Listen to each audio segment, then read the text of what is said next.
Take it from the Ironwoman. We only have special guests. And today, Carol Fraser, we met in Acon Oak. So thank you, Virginie, for putting us together. And when I think of her, she's the pink lady. Maybe we want to hear from her because I don't have a biography, but we want to have that. We want to peel the onion of that colorful lady. I think that's how I would depict you. But give us a little insight of who are you, what you do, and what can we learn from you? So thank you so much for having me. Your podcast is amazing on how it really digs in deeper than just what somebody's work life is. I have been in human resources for over 30 years. I started out in the music industry as an A&R rep, but then quickly shifted to operations and then kind of more focused into human resources.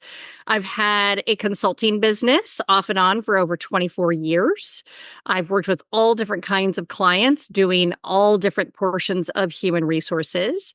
But the other side of my world is dancing. I've been dancing over 50 years, started when I was very small, did the whole ballet, tap, jazz world, did some crazy things in the 80s with raves and what have you. And I started in on partner dancing in the mid 1990s. But in 1998, I found swing dancing. And I have been active in the swing dancing community, which is a global community, which pretty much every country that you go to has swing dancing. Russia has swing dancing. Saudi Arabia has swing dancing. It's a little underneath the radar, but almost unless you are, China has swing dancing. South Korea has swing dancing, everywhere in Europe. And just like here in the United States, where it was born in Harlem, New York, as it kind of moved out and spread across the nation during the 30s, 40s, and 50s, it became very regionalized. All around the world, they all have their kind of regionalized ways of doing swing dancing, but it's afforded me the opportunity to go to so many different places in the world, whether it's competing, adjudicating, teaching, you name it. And so to this day, I still teach swing dancing. Oh my God. I didn't know that. And we're learning so much of swing dancing, teaching, traveling the world. And she says 50 years. She doesn't look 50 years old. You were born dancing. And how did that all start and the passion for it? When I started dancing, I started when I was 3. So my mom said that ever since I was born, I always just wanted to dance around. And I'll never forget it. We were in the station wagon. This is in the early 1970s, 71, 72. And I got in the back seat and she threw over the back seat a pair of shorts, a pair of tights, and a t-shirt and said, put these on. And I'm like, well, why? Where am I going? She goes, you're going to dance class. And I was so excited. And the studio let me borrow a pair of ballet slippers and I never looked back. It's just clearly something that is in my DNA. I do sometimes say, though, that my mother put me in it so early because she wanted to live a little bit vicariously through me. She herself was a dancer when she was younger, but she had kids young. And so she really didn't get a chance to do that. But when she finally divorced and kind of went out on her own, when I was in my early 20s, she actually found ballroom dancing. And to this day, she does ballroom dancing. She finally got the opportunity to live her dream. But for many, many years, she lived that dream through me. Oh, that's a wonderful story. Yeah.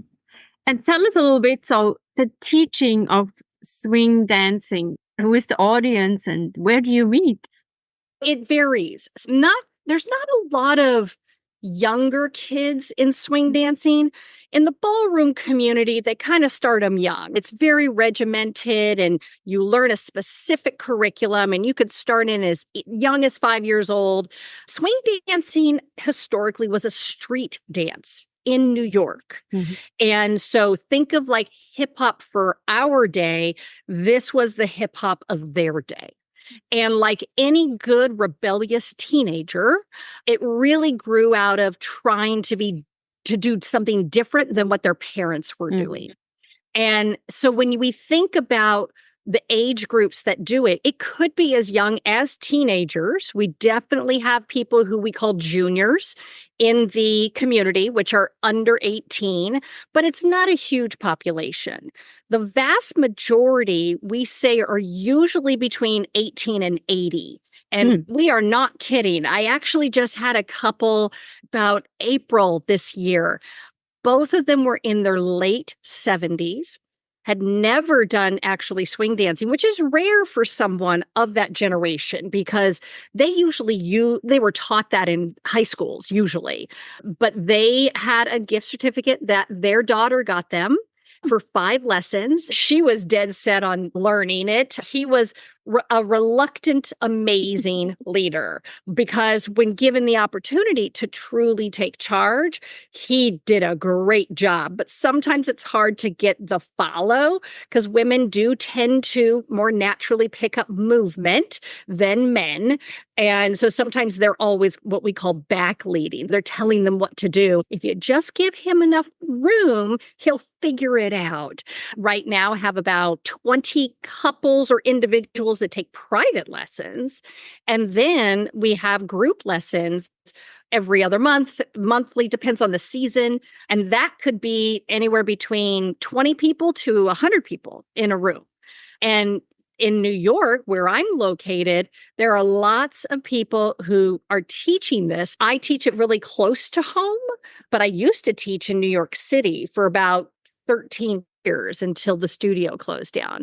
And that is where, honestly, the majority of people were coming in after work. You're looking at pretty much the working population. And this was their activity. It's a great social activity. It's not like sexy because it's not one of the sexier like Latin dances. And it's not close embrace like ballroom dance. You don't really have to get too close to touching people. And the music is something that, based on just the fact that it was born and bred here in the United States, many people just have heard swing dancing or heard jazz through their lifetime. And so they're not unfamiliar with how the rhythm goes. And in fact, I could go into a whole diatribe around musicality and how all the music that we have today is based off of the jazz 4/4s. But I'll save that for another day. We can talk about music another time. It seems like whatever was original is in a way coming back.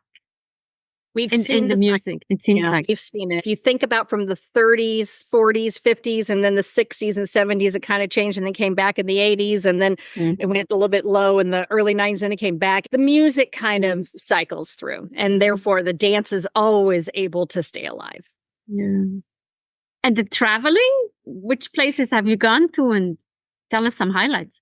I wish I could have gone to more places because I kind of started this a little bit later. I was closer to having children kind of age. And so I did it for about 4 years. I had the opportunity to go to several places in France. I went to Switzerland, a couple places in Canada, all around the United States.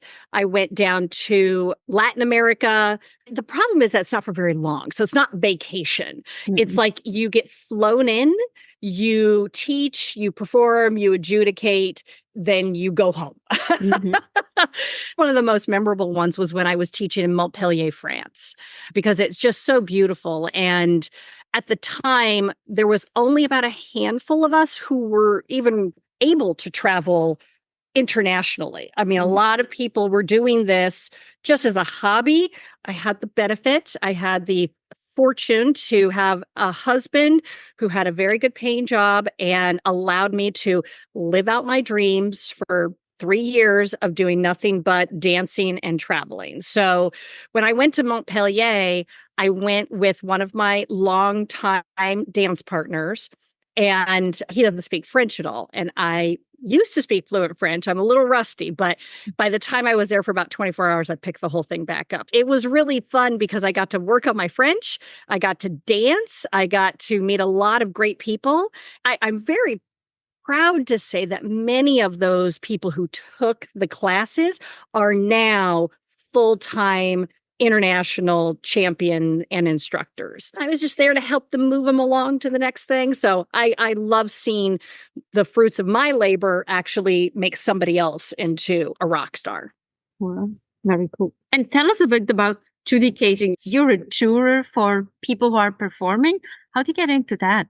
Yeah. So, well, that is when you get to a level of championship, you're definitely at the top of your craft. And so when you are sitting or walking around and looking at these other dancers who are trying to win a competition, you definitely can start to see what good looks like and what bad looks like. I, differently from maybe some of my counterparts, because I had started so young, I tended to adjudicate based on movement, based on how well they're connected to their partners.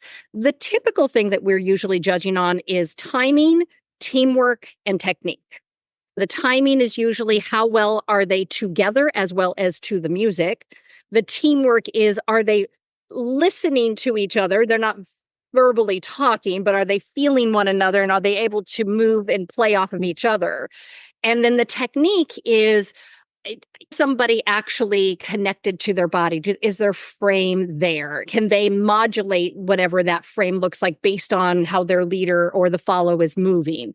Those are the 3 T's that we start at. And then you get to all of the outer periphery, which is musicality and choice of movement and innovation of moves and all of that kind of stuff. And so my baseline is very much on a technical level, having just done it for so many years, is just to make sure that in the long term, they're not going to hurt their body from dancing. So are they actually moving their body the way that they should? And then I do look for people who go outside the box. I generally tend to give a little bit more weight if somebody's willing to put the effort in to learn an aerial or put the effort in to try things that nobody else is doing. So I'm not the only judge. Usually you have an odd number of judges so that you can get to majority. The system is what used to be, and I believe it's still the same. I haven't adjudicated since COVID. I haven't gone back out. But prior to COVID, we had this what's called relative placement. And what that is if I put somebody 1, 2, 3, 4, and somebody else does, 2, 1, 3, 4, and somebody else does 3, 2, 1, 4. When you put it all together, you look and see what is the majority of people who put them in those slots. In that kind of a case, the person who got 2s all the way through would actually be the winner, not the person who got a 1 from one judge or a 1 from a different judge, but because all of the judges had them in as a number 2 in the top spot, by relative placement, that couple would have won. So it's interesting because it's not you got 3 1s. You could get 3 1s and 2 5s, and then you got somebody who got 5 2s. It's going to put them over. So it's very interesting mathematics. It's very interesting when you're looking at it. It really kind of levels the playing field, and it takes away the subjectivity and the favoritism, if you will, and it really gets down to brass tacks. I'm learning so much here. And I always feel like it's cool. So you do something out of the ordinary. How do you learn from the dancing in your HR world or consulting world? What can you bridge?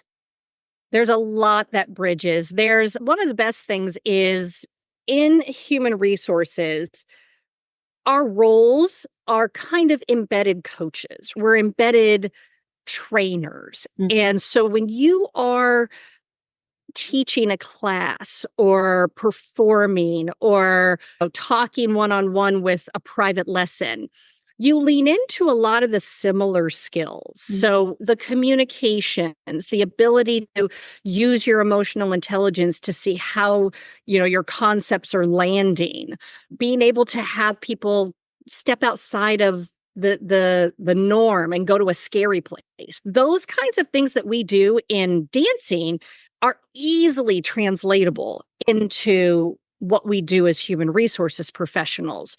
It's really amazing when I'm able to also take some of the things that I do as HR and pull it into dancing. And that could be a lot of at one point I had 3 dance teams. So I had a team of 12, a team of 10, and a team of 30. And here I am basically managing 3 teams. So again, the transferability between being a leader in corporate and being a leader in swing dancing, if you want to go that route and not just be an individual contributor, there's a lot of parallels. So you're able to do, it's a lot safer to make mistakes in the dancing world than in the corporate world. So Yeah. sometimes I'll be like, well, that didn't work. I'm not going to take that one with me over to my job. It's double the practice of being a leader too, right? It's not just being a leader of a team at work, but now I'm able to continue and work on my skills as a leader of a team in dancing. There were several times where, again, you're not getting paid. So that already has a different mindset. You're doing it because it's a hobby. And many times they're paying you to be a part of that team because you're getting lessons basically from being a part of that team. And so the mindset shifts a lot where you're paying somebody else versus me paying you to be a part of a team. And so when you're able to see like, well, you're the one who pays to be here. Do you not want to engage? Whereas at corporate, I'm paying you to be here. Why are you not engaging? It's really kind of interesting to see both sides of the mindset. I love that dynamics. And you mentioned it, the timing, the teamwork, and the technique. And you said the invisible communication. That's also the invisible communication that happens in the real world, not in the dance world. As a leader, this is where the good stuff is happening. And when you see it in the dance world, I'm sure you also see it in the real world. Absolutely. When I'm facilitating emotional intelligence, we spend the first half or so of that kind of learning opportunity around self-awareness. And when you think about it, both from a dancing perspective and a corporate perspective, how you're showing up in the dance is the one thing you get to control, right? How aware are you of how you're moving, how you're interpreting how that person wants you to move and where they want you to move. And it's the same thing in corporate. Spend more time asking yourself, how is this impacting me? Or why do I have that emotion? What is that trigger that it's doing to me?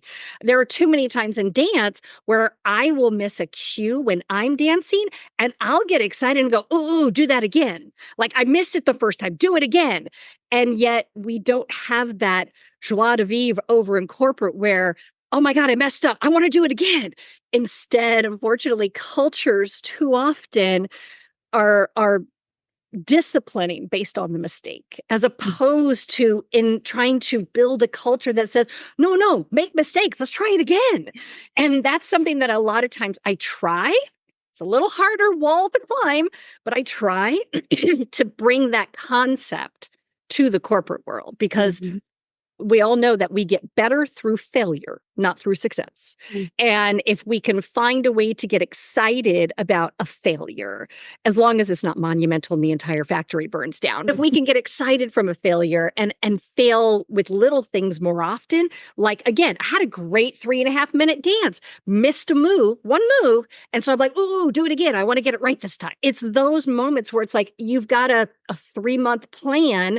You're hitting all the marks. That one little thing that falls astray, just look at it and go, ooh, let's try it a different way and let it keep going. There's just so many opportunities to shift to an excitement level I have when I'm doing dance. This is so fascinating. And you said it like, let's do it again. In the corporate world, it feels like it has to be correct all the time. We know in some industries, it has to be correct the first time and 100%. But on a human level, it's just like, let's have some more fun. Let's play a little more. And it's okay to try new things and other things. And you said, as when you're a judge, it's also thinking outside of the box. So I congratulate you because I think that's where we don't focus enough. And we all know that when we say be outside of the box, if everybody's outside of the box, that's not good either. But we need to allow for some creativity as well. Yeah, that timing teamwork technique is what keeps everybody at least in the same playing field. That is going to be your foundations, your ways of working, how your behaviors are aligned to your values, all of those things. Those are your foundations. That's your timing, teamwork, and technique. When we think about the innovation and the, ability to take some risks, those are the things that I personally reward in the dancing community. And when I see it in corporate, all too often, they operate from a mindset of fear. They're not seeing it as innovation. It's only seen as innovation if you did it right. And sometimes you're like, I could see an aerial botched, but the fact that they tried it, I know how difficult these aerials are, the training that it took to get to that move, even if you didn't get it right that time. You have to look at it the same way in corporate. They had to learn this, that, and the other thing just to be able to try it. Mm-hmm. And so if you don't get excited about the try, even if it is a failure, in many respects, subconsciously, you're negating all the effort that it took to get there just to try it. Let's try some more new stuff. So thank you so much for all the great insights. We could talk forever and ever. But I'm excited to learn something new and to, learn from you about the timing, teamwork, and technique. Thank you so much. This was really cool. You're very welcome. Thank you so much. Thank you. Okay, what a cool conversation. We could have gone on and on and on. It's about timing, teamwork, and technique. The 3 T's: timing, teamwork, technique. How can you take that into your day-to-day work, make it happen? And have a little fun. Take it from the Ironwoman. We have episodes every Monday. Come and join us in the conversations with very cool people. You can learn with them and grow with them. And also, Take It from the Ironwoman is the book Global Business Coaching with Sports Parallels. Download it or get it in your local bookstore. Support local businesses. But also thank you for your support. We'll see you next time. Bye-bye.